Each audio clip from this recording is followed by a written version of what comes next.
BMW je znamka, pri kateri boste na svoj račun prišli tudi najbolj zahtevni kupci. Tisti, ki potrebujete izjemno udobje, eleganco, bogato opremo. Sicer boste v tem primeru morali pogledati proti šestici ali pa sedmici.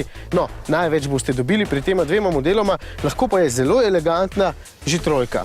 Recimo takšen 320D Touring s ceno, ob kateri se boste morali najprej malo usesti.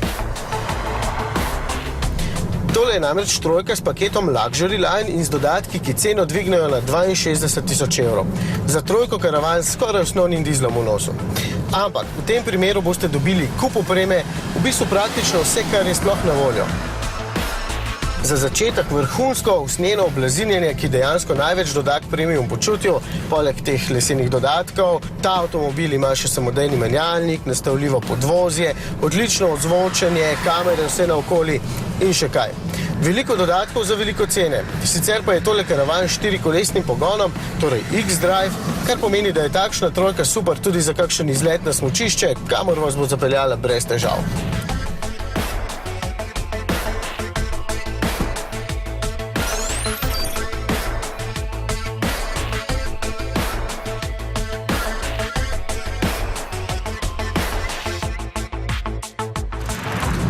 Všeč mi je, da se med običajno vožnjo praktično ne čuti, da je pogon štirikolesni in avtomobil ostaja lahkoten, če hočete zna zadek tudi malce pomigati.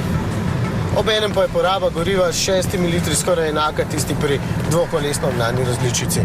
Če vas poraba goriva sploh zanima ob taki nakupni ceni.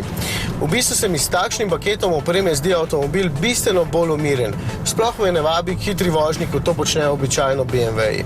Tak, za umirjene gospode. Mu pa ena stvar ne paše, predvsem zaradi visoke cene. 4-valjni dizelski motor, ki je preveč glasen, da bi bil cel paket eleganten. Zato raje priporočam 6-valjnega ali pa katerega od bencinarjev, ali pa 530D s 4-kolesnim pogonom in kakšnim kosom opreme manj.